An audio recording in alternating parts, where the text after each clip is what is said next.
The Children's Museum of Houston has always been an exciting place for kids to learn and have fun at the same time.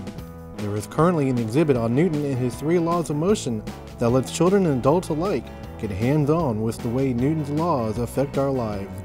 Melissa Denman gave us some information on the exhibit. The Children's Museum, we want children to come here and of course have a wonderful time, which is not hard to accomplish, but we also want them to learn from all of our exhibits, and we teach them so many 21st century workplace skills and just, things that they use in their daily life and answer the questions that they may not have even thought of.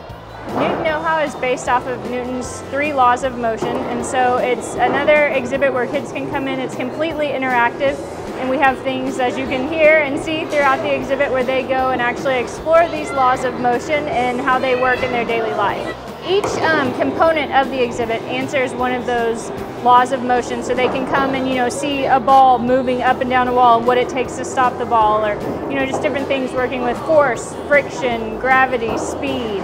So each law of motion is acted out in the exhibit components. Physics and laws of motion do apply to what everyone does each and every day from the moment you get out of bed. So in this room, it's all a Newton Know-How exhibit, and so the kids can go and, like we were talking about, run a ball down a track and see what makes it go and what makes it stop. There's big funnels, and they can run the balls around that and down. There's just so many different things that all explore friction, force, gravity, momentum, speed. We were curious to find out what Newton's laws of motion actually mean, and we sat down with HCC physics professor Dr. Kumela Tafa to give us some more information. Newton came up with his 3 laws of motion, when there are no interaction between the objects, and when there are interaction with objects. Singling out one object, how does the object in question is reacting to the interaction with others, and how do actually 2 objects interact with one another. So these are the laws of motion. So let us spell them out. 1, the first law, as it's called, if an object is sitting, is going to be there forever.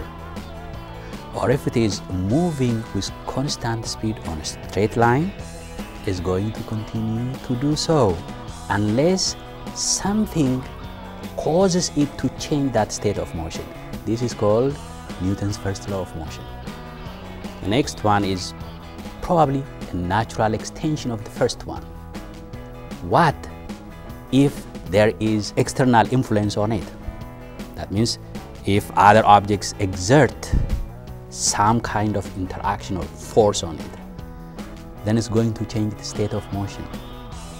If it is sitting earlier, it's no more going to sit. It's going to move, start moving. If it was moving on a straight line with constant speed, it's going to change that course of speed.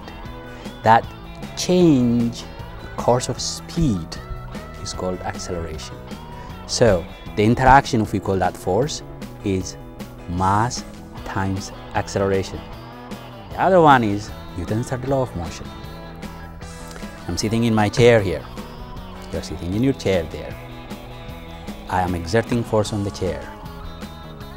Well, if the force on the chair is the only force on it, and I'm not having another force from that chair, I'm going to fall down, which means there is a reaction force from the chair on me. That is what you call action and reaction forces. All forces exert in pairs in this macroscopic world. These are the 3 Newton's laws of motion.